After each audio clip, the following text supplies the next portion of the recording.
இங்கு சபையில் இருப்பவர்களுக்கு இந்த கேடயத்தை போல நான் ஜான்சிக்கு கேடயமாக இருப்பேன். கையில இருக்கிற வாழை வச்சுக்கிட்டு பெருமைப்படுறாள். அடிக்கிற அடியில வாழை தூக்குறதையே மறந்துடுவா.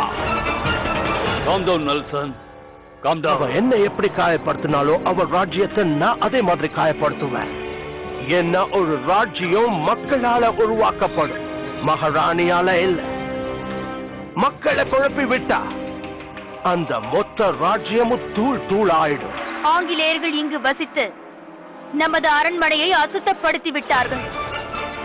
ஆதலால் இங்கு நாம் வசிக்க துவங்குவதற்கு முன்பு அரண்மனையை சுத்திகரிக்க வேண்டும். தங்களது இந்த ஆலோசனை உன்னதமானது. பூஜையை நடத்துவதற்கான சுப தினத்தை நீங்கள் ஆலோசியுங்கள். மகாராணி அவர்களே, நாளைய தினமே உகந்த நாள். நாளையே இந்த பூஜையை நாம் செய்து விடலாம்.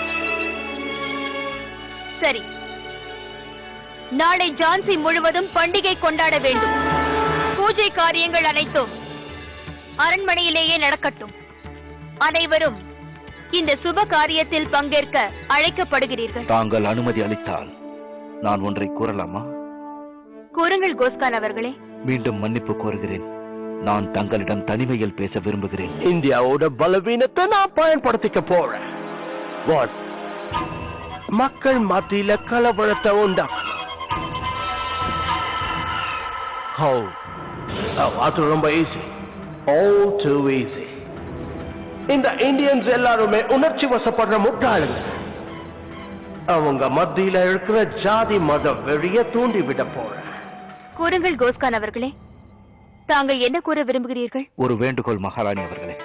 நாளைய தினம் எங்கள் மதத்தினருக்கு முகரம். பிரச்சனை என்னவென்றால், வருடந்தோறும் எங்கள் மதத்தினர் அனைவரும் முகரம் கொண்டாடும் இடம் இப்பொழுது ஆங்கிலேயர்களின் கட்டுப்பாட்டில். இதில் எங்களது வேண்டுகோள் என்னவென்றால், இம்முறை நாங்கள் பண்டிகை கொண்டாட ஜான்சியில் எங்களுக்கு இடம் வேண்டும். தங்கள் உதவியை இஸ்லாமியர்கள் என்றுமே மறக்க மாட்டோம். கோஸ்கான், இஸ்லாமிய சகோதரர்களுக்காக நான் இந்த இடஒதுக்கீடை நிச்சயம் செய்வேன். இதற்காக நீங்கள் தயங்க வேண்டிய அவசியமே இல்லை. மிக்க நன்றி மகாராணி.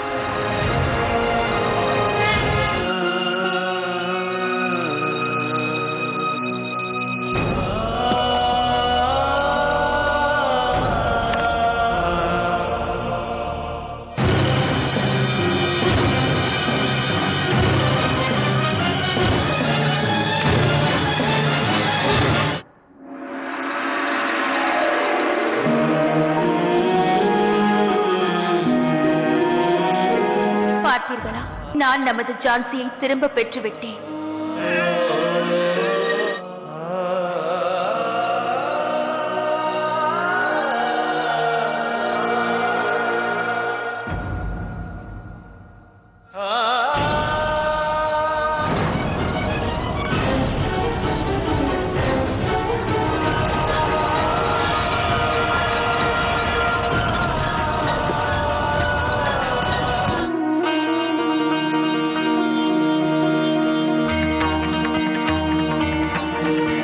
எளியவன் வரைந்த இந்த ஓவியத்தை உனக்கு அர்ப்பணிக்கிறேன்.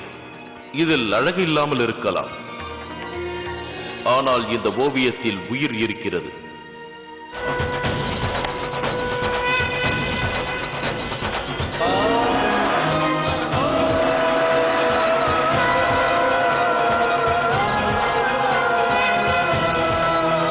அம்மா, எதை தீ வைத்துக் கொண்டிருக்கிறீர்கள்? எரிக்கவில்லை மகனே, சுத்தம் செய்தேன். இந்த ஆங்கிலேயர்கள் நமது அரண்மனையை அசுத்தம் செய்வதோடு நிறுத்தவில்லை. அவர்கள் நம் அரண்மனையை அவமதித்துள்ளார்கள். வாளையும் அவர்கள் உடைத்து விட்டார்கள்.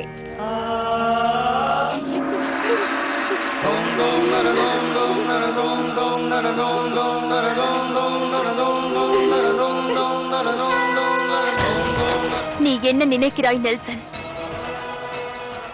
லக்ஷ்மி பாய் தனிமரம் என்றா? இல்லை, என்னுடன் என் மகாராஜா இருக்கிறார். இனி நீ செய்த ஒவ்வொரு காரியத்திற்கும் பதிலடி கிடைக்கும்.